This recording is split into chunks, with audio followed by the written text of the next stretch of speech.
Assalamualaikum warahmatullahi wabarakatuh. Saya Heri Intan Agustiawati dari jurusan Komputerisasi Akuntansi D4 2019. Di sini saya akan membahas tentang database manajemen sistem pembuatan daftar siswa baru online menggunakan PHP MyAdmin dan MySQL.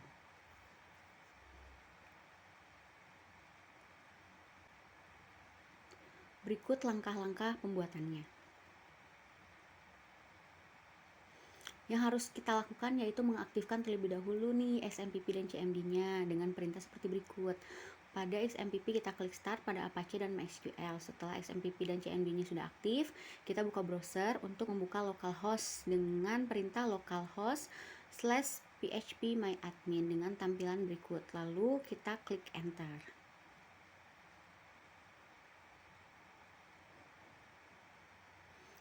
Pada tampilan localhost-nya seperti ini ya. Kenapa di sini saya tampilannya pakai bahasa Indonesia?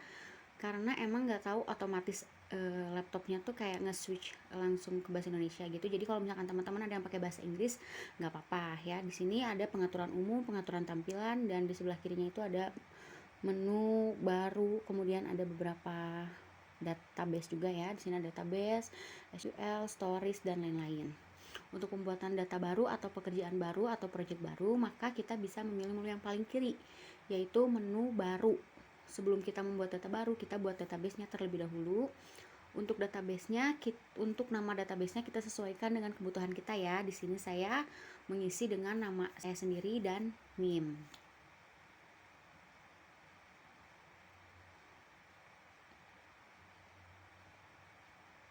Setelah nama database-nya dirubah, maka nama database-nya akan berubah ya, ada di sebelah kiri.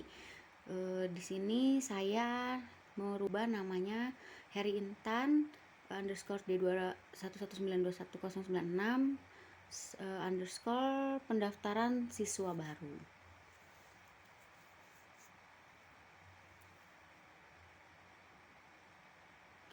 Selanjutnya, database yang di atas telah kita buat, maka kita membuat tabel baru, yaitu tabel pendaftaran dengan kolom yang sudah disesuaikan sebelumnya.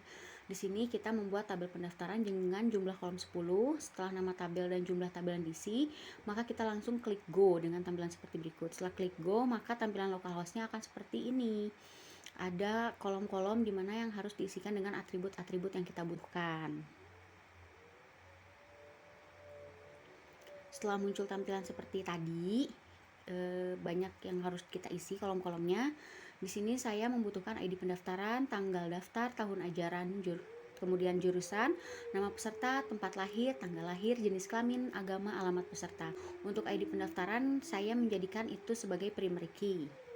Karena di sini kita akan membuat dua user, yaitu user calon siswa sebagai pendaftar dan kedua user admin sebagai panitia. Setelah semua tabel diisi, maka kita save tabel tersebut dengan klik simpan atau save. Setelah tabel yang kita buat kita simpan, maka tampilan localhost-nya akan seperti berikut ya. Otomatis dia tampilannya akan menjadi berurutan ya, seperti yang kita inginkan. Dan di sini juga kita bisa mengubahnya jika ingin mengubah primary key-nya. Setelah tabel pendaftaran sudah kita selesai buatkan, selanjutnya kita membuat tabel admin. Untuk tabel admin saya membuat 4 kolom saja ya. Di sini ada ID admin, nama admin, username, dan password dengan tampilan seperti berikut, dan saya menjadikan ID admin itu menjadi primary key auto increment. Jika tabel admin kita sudah selesai, diisikan kolomnya, kemudian kita simpan atau save dengan tampilan seperti berikut. Hanya ada 4 kolom. Setelah kita selesai buat tabel pendaftaran dan tabel admin, selanjutnya kita isi tabel admin secara manual dulu ya, dengan cara menggunakan fitur insert atau tambahkan dengan tampilan seperti berikut.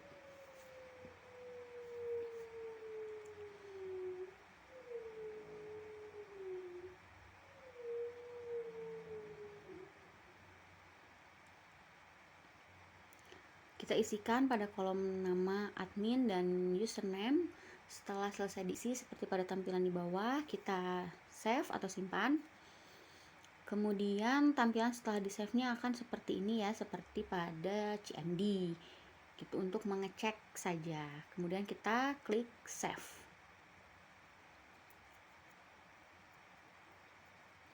Di sini nama adminnya saya rubah menjadi nama saya sendiri ya, dan passwordnya itu disesuaikan saja. Kemudian kita ke browser untuk mengecek data admin yang kita buat tadi. Sudah selesai kita dengan database yang tadi, selanjutnya kita membuat satu file koneksi untuk menghubungkan satu database ini dengan web yang kita buat nanti. Untuk menyambungkan ke web, kita akan melakukan coding dengan menggunakan Sublime Text. Kita buat file baru pada Sublime Text, pilih menu file, buat folder dengan nama PSB ya. Selanjutnya lalu kita mengcoding dengan tampilan seperti berikut. Perintahnya sudah saya picture, bisa teman-teman lihat. Kita akan panggil atau cek webnya dengan cara membuka browser, lalu ketik localhost seperti perintah yang sudah tertera, kemudian klik enter.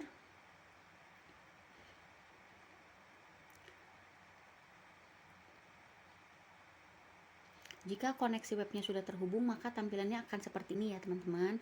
Ada parent directory dan koneksi PHP. Kita coba klik koneksi .php nya ya. Akan tersambung ke webnya atau belum, kita coba cek.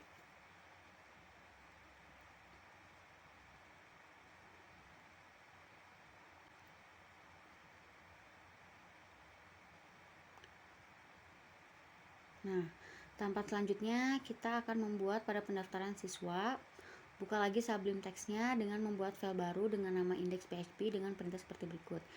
Kemudian kita balik lagi ke localhost-nya, kita cek lagi webnya. Sebelumnya kita refresh dulu ya. Untuk yang tadi itu, jika teman-teman berhasil, maka dia tampilannya akan putih saja, blank putih saja, itu tidak apa-apa.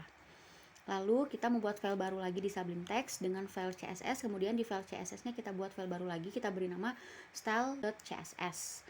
Kita buat perintah pada style CSS seperti berikut. Kemudian kita buka lagi browsernya, kita refresh lagi, kita cek lagi koneksinya sudah terhubung atau belum. Dan di sini koneksinya sudah terhubung, sudah bisa ada tulisannya sekarang formulir pendaftaran siswa baru SMK. Nah, untuk selanjutnya kita mau ganti nih fontnya dengan menggunakan font Google. Kita cari di Google, kalau di sini saya menggunakan fontnya Quicksand ya. Setelah kita cari, kita copy linknya. Untuk fontnya disesuaikan aja sesuai kebutuhan teman-teman. Mau font seperti apa bisa disesuaikan, bisa dicari sendiri.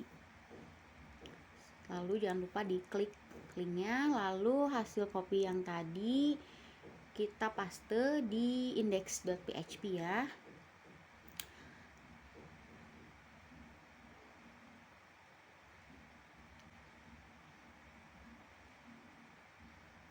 Indeksnya itu balik lagi ke Sublime Text, jangan lupa. Di sini saya menggunakan Sublime Text ya. Mencoba yang baru gitu. Kemudian kita modifikasi pada CSS-nya dengan menggunakan Sublime Text dengan width, north, dan border. Kemudian kita kasih background nanti. Kita kasih border padding juga nanti ya.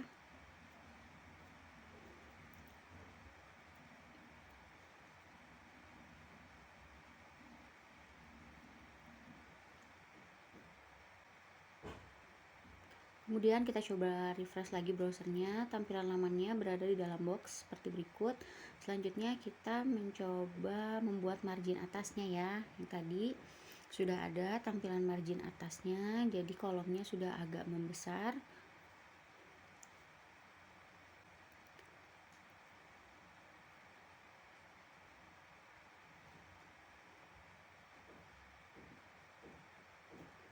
Sekarang kita coba masukkan form yang ada di dalam box yang sudah kita buat nanti, yang sudah kita buat tadi ya.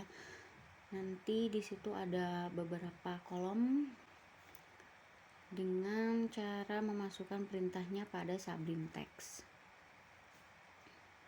Perintahnya bisa dilihat ya teman-teman di sini.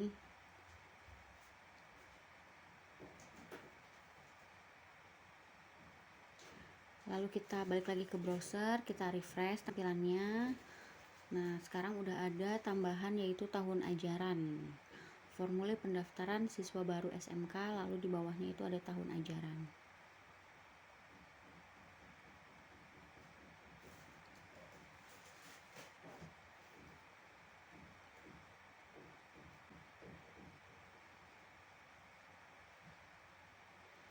Selanjutnya kita akan membuat border dengan perintah yang sudah saya lingkari ya.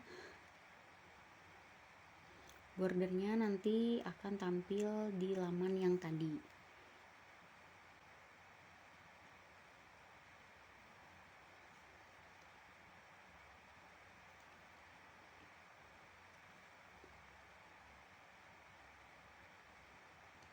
Kita balik lagi ke browser, kita refresh lagi, kita lihat tampilannya. Nah, tampilannya sudah seperti ini ya, ada bordernya dan sudah mulai lengkap dengan atribut-atribut yang sudah kita buat seperti di awal, dengan tampilan kurang lebih seperti ini: tahun ajaran, jurusan, nama lengkap, tempat tanggal lahir,